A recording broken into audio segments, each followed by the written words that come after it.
So hey guys, what's up? Welcome to World News 20 News channel. So let's talk about why budget proposal on tax on Indians working abroad triggered confusion.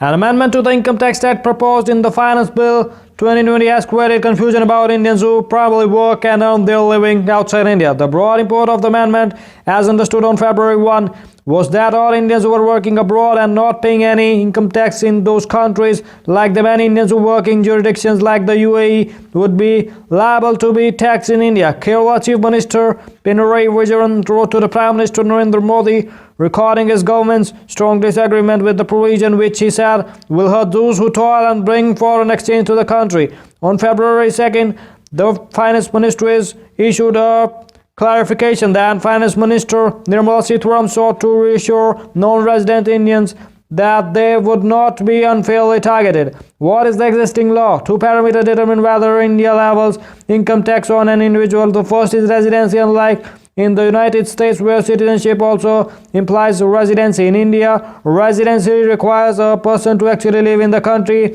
for a specified number of days in a year. The other parameter is the source of the income, the country where the income is being generated. The difference between the treatment of a resident and non-resident Indian citizen is that for a resident Indian citizen, the income tax law applies to that person's worldwide income. That is, an income earned in any jurisdiction is used to calculate the taxable income, and such a resident Indian is required to pay tax on all of it. But for a non-resident Indian, the income tax law applies only to the income earned from within India.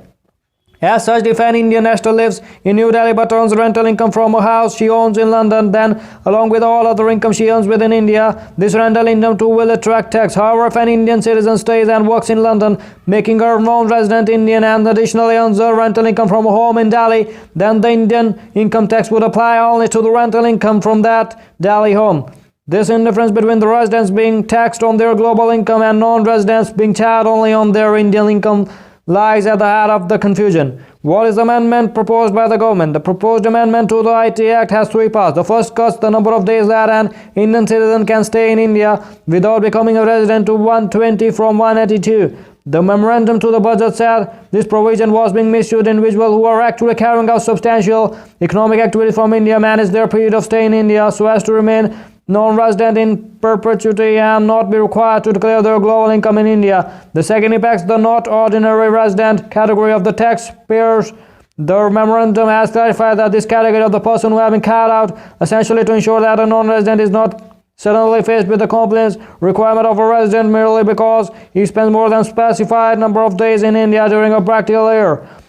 Imagine now an NRI who has stayed out of India for the past 7 years and then spends 183 days at one stretch in the 8th year. The annual status ensures that such an individual who is not ordinary resident is not taxed as a resident. The amendment states that an annual would be someone who has not been a resident of India for 7 of the past 10 years.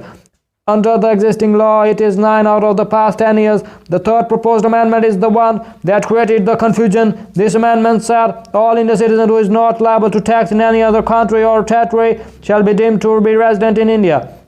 What is the problem with this? The amendment was seen as trying to tax non-residents as residents. As mentioned above, residents are charged income tax on their full global income, while non-residents are charged only on their Indian income. This led to panic because in the absence of clarifications, all non-residents working in tax-free jurisdictions concluding that all their income is those jurisdictions will now attract the Indian income tax rate. Apart from the likely harassment, this underwent the whole point of the people leaving their homes in India to work in tax-free jurisdictions. Why did the government propose this? The government has clarified that its intention is not to target bona fide workers, rather to catch tax evaders who came the residency provisions to evade all taxes. The issue of the stateless persons has been bothering the tax would be for quite some time. It is entirely possible for an individual to arrange his affairs in such a fashion that he is not liable to tax in any country jurisdiction during a year. This arrangement is typically employed by high net worth individuals to avoid paying tax to any country jurisdiction on income they earn. Tax laws should not encourage a situation where a person is not liable to tax in any country, said the memorandum to the budget. Following the clarification, the government would expect it to now tweak the proposed amendment. So if you like the channel, so kindly subscribe to it.